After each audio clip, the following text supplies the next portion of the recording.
it's Melissa Angel. So I am sorry this video is going to be late. I've been playing with an idea all day today, trying to make a decision on if it was something I wanted to give a shot and try doing. So, and I decided I'm going to try it. So, and I figured today's Friday the 13th. Happy Friday the 13th, by the way. 13 is one of my lucky numbers. I don't see this as a bad day. I see this as a good day. But I figured since it's Friday the 13th, why not start Spooky Fridays today? And that is the idea I've been toying with. So every Friday, like Character Monday is Character Monday, every Friday is going to be Spooky Friday, where I am telling a spooky, weird tale about an experience I've had or some kind of like messed up dream I've had. So, but I would like this to be interactive, and if you guys have a story you want me to share with everyone, send me a message. Send me a message either on my author page on Facebook, you can DM me on Instagram, or you can send me a message on YouTube or Haven, and if you want, I will share your story. So, sorry, I had to adjust my camera. So today we are going to start off Spooky Friday with an experience I had at one of my most favorite places ever. When I was a teenager, I had a place in my town that I would go to that I grew up in, and it was a state park, and I would go there at night. I've been there during the day, but it was mostly at night I would go. And basically what this place is that there were train tracks that were they filled them up, so it became this path with gravel and everything, and you'd walk through the woods along this path.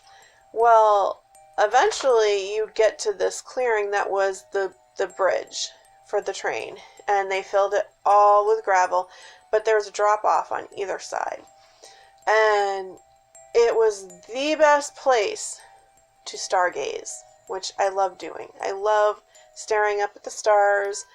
And so I would go there with friends, I'd go there alone. I always felt safe there. I never felt like, I know a lot of people be like, you were a teenage girl going to this place alone. Yeah, it just didn't faze me, I felt safe there.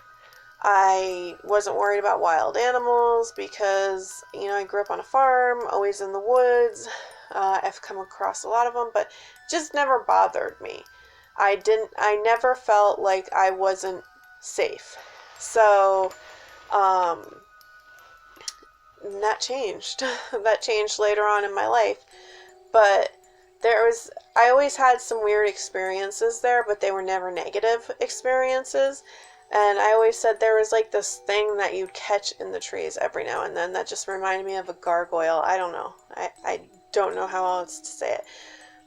And no, I don't live in New Jersey, so I'm not talking about the Jersey Devil, but I do have a story I could tell you about the Jersey Devil so long as the person who told it to me gives me permission. And then I will share it on another Spooky Friday video. But, so yeah, I don't know. It's weird.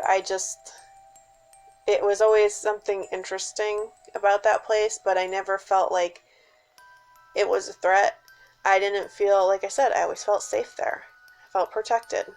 So, I have so many interesting stories about this place, but this story about this place, this particular night I'm going to talk about, was not pleasant. So, when this was after I had my boys, I didn't have my daughter yet, and my parents, normally when I go out, I plan things like a month in advance, and I don't go out too often because of my kids, but, it's not usually spur of the moment. Like, I used to be really spontaneous before I had kids, but that changed after having kids. And so, I had a friend call me up, and there was a storm coming. He's like, hey, you want to hang out?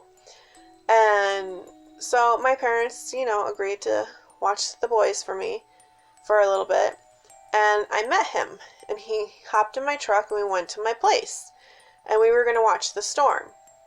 So we got there, and I remember pulling up to where you normally park, and I was already not feeling right about it, which I thought was weird, and I felt a little conflicted, like it's my place, And so we got out, and I'm like, you know what? I don't think we should be here. Maybe we should go. Like, doesn't it feel odd to you? Doesn't it feel off? And he's like, no, everything's fine. And he was like so excited and like gung-ho to be there and everything. And I was like, I don't know. And so we were kind of walking towards the path that leads into the woods that would lead eventually to the bridge that was no longer a bridge and the clearing.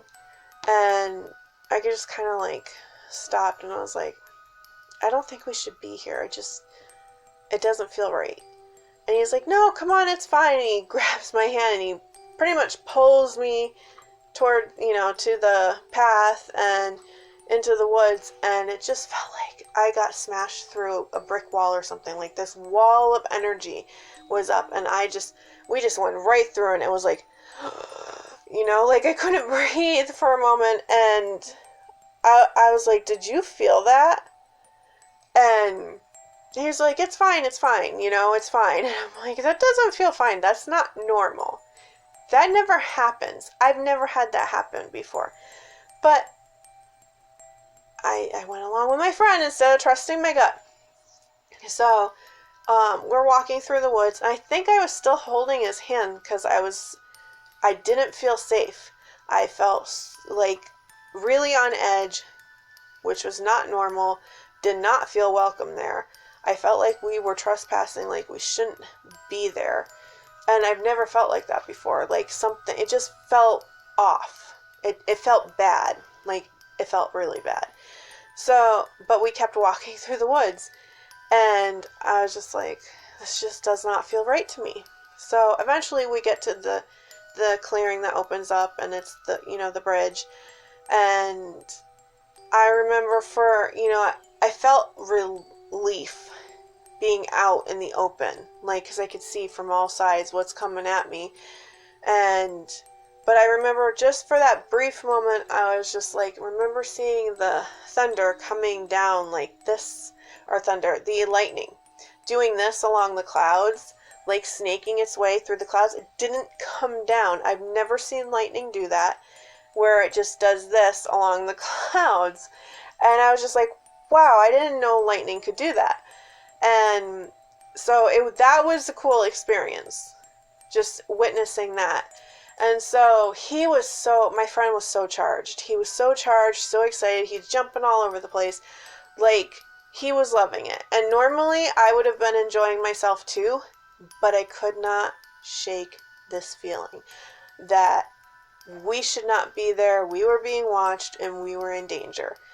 And and it was really hardcore on my back, and I was just like, we shouldn't be here. So he's like, stop being so tense, lighten up. He's like, storms are energetic. They re-energize you, and, and like normally, yes, I love storms. But I could not shake this feeling. So I could not relax. I could not really enjoy myself. I could not enjoy seeing the lightning do that really cool pattern along the clouds. And so finally the storm started to really pick up, and the wind was starting to pick up. It wasn't raining yet, but we knew it was only a matter of time before it started pouring. So we're walking back towards the woods to go go down, go through the trail again to get to my truck. And I am dreading every step of going back into those woods. I did not want to go into those woods.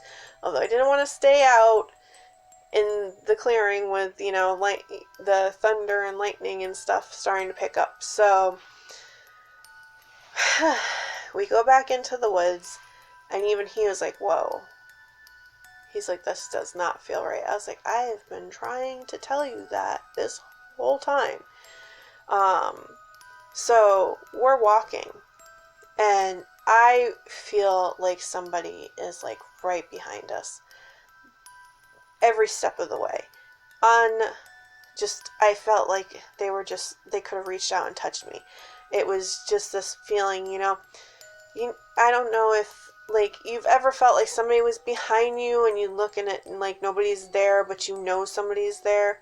So this was like so intense and so like it was scary because it made me feel like, should I start running for my life? I didn't feel safe.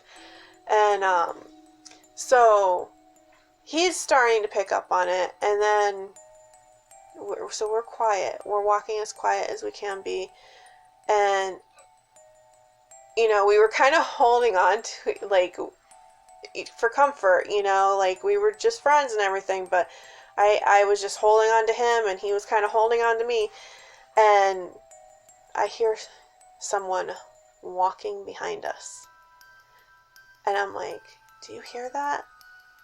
And he listens, and he's like, yeah. It's like something. It feels like there's people behind us. It felt like it was more than one. But we could hear, like, footsteps and stuff. And every time we'd stop, it would stop. And we'd just be quiet. And so it started, the deeper we got into that trail, the worse it got, the more overwhelming it got, to the point where it felt like there's like things, people, creatures, whatever it was on all sides of us, like we were surrounded. And I was trying so hard not to panic because it was so overwhelming. And so eventually it got to the point where we'd hear the footsteps and we'd stop and they'd still be coming. And so we were getting closer and closer to the car. The feelings were getting more and more intense. Like, it felt like there was going to be some kind of an explosion. That's how intense it was getting. And so there was a clearing, like a path that led to like this clearing that I think there was like berry bushes or something. I remember somebody had telling me that. But I'd never been over there, but there was this path to this other like meadow or clearing. And so we walked by that, and I remember feeling like something was going to jump out at us as soon as we passed that. So we walked by, and then all of a sudden something comes out, is behind us and comes out, and we hear it, and all of a sudden my friend just screams, "Run!" And so I'm not a runner. I have never run so fast in my life. I was so terrified. All I was thinking is, I need to get back to my kids. I need to make it to my truck. I just like, we need to make it out of here.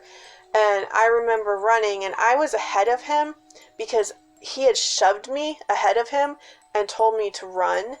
And so I'm running, he's running, and all of a sudden I hear him go down and go, like he did, like he tumbled over himself.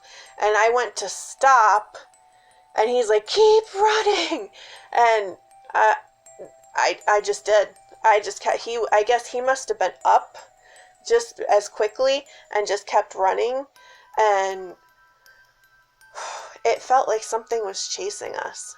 Something was chasing us. And if we had stopped, it would have gotten us. We would not have made it back. And I came bolting out of the woods. He's right behind me. I'm pressing the button to unlock my Explorer that I had at the time. And I don't think I've ever run so fast in my life or gotten into my truck with him, locked all the doors, and I couldn't just take off like I wanted to. I had to, like, my heart was racing. I had to compose myself because I was feeling all sorts of stuff. And it was just like all of a sudden this whoosh of hatred and anger and just malice came over us. And it just felt like it filled my whole truck. And I was like, "We need to go." And he's like, "We need to go now." And so we took off. I was just like, "Screw it." Out, peace. And I haven't been back since then. I have not gone back. I don't know what was chasing us. All I know is it did not feel good, and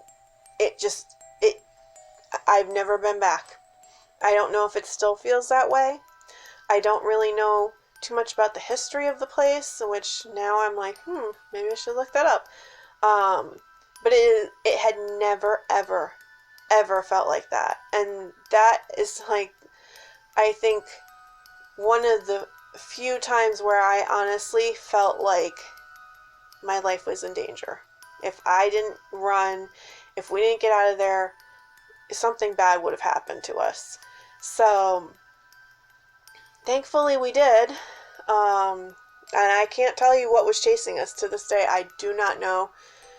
It just, honestly, I think it was like, it felt like it was more than one thing. But whatever came out of that clearing, it was big. And it made a lot of noise. And I didn't look back. I'm sitting here now going, I kind of wish I had looked back to see what it was that was after us. But I have a feeling my friend looked, because he was like, as soon as he heard that, he was just like, run. Like, he screamed at me to run and just keep running. And I've never in my life had anybody ever shout in fear for me to run. So I kind of wish we still talk, because if we did, I'd sitting here and be like, what did you see? You know, because I honestly think he did look back, and that's why he screamed to run. But maybe he just felt the intensity that I was feeling and heard this, whatever it was, coming through towards us. Like, I mean, if we had been like maybe a second later, it would have been in front of us instead of behind us. So, but yeah, we made it out of there, and I brought him back to his car, and I headed home. And the storm got so bad after I dropped him off and I was heading home. I had this tree I could barely see. Everything was so bad. And even with my wipers going, I couldn't see anything. So I was going, slower than the speed limit because I had to be safe. And, there's trees falling. And I get to, like, the road that would lead me back to the town that I was living in. And I almost slammed into a tree that had fallen across the road. So I had to backtrack and go down a different road just to get to where I needed to be. So, needless to say, I finally made it home, and I was relieved to be home and, safe and with my kids again, and, my parents, and so that was good. But, yeah, that, like, even just sitting here talking about it, and I'm like, I'm like reliving that intense fear of, like, you're running for your life. And that, like I said, I've grown up on a farm. I've run from a bull before, and that did not scare me. Like, whatever the hell happened that night. That was just like, woohoo, I'm getting chased by a bull. Stupid kid, I know. Don't ever go into a field where there could possibly be a bull and then think we got lucky and we did outrun the bull. And we were small enough to dip under the fence, but don't ever let a bull chase you. It's not safe. So, and of course, me being the protector was making sure all the other kids were in front of me, and but obviously I'm still here and they are too, so we're all good. And thankfully, but that whatever that was, that scared me. I honestly thought I was running for my life. So I'd love to know if my friend, that, well, we're not really friends anymore, but I'd love to know if he turned around and he had looked, because when he screamed run, like, he sounded scared. And I know he was trying, like, when because I would have stopped to help him, and he told me to keep running, and it sounded like he was just, he did the topple and then he was just right up. But I know he was at that moment trying to protect me as well. So, and that's why he told me to keep running. But yeah, that is my spooky story for this Friday. If you guys enjoyed it and you want to hear more, hit the like button and subscribe and hit the notification bell and leave a comment. Let me know what you thought. So, and if you have a story you'd like to share and you'd like me to share for you, send me a message. So I'll post all my links in the description box below, and I will see you guys again on Monday for Character Monday. Bye guys, love and light.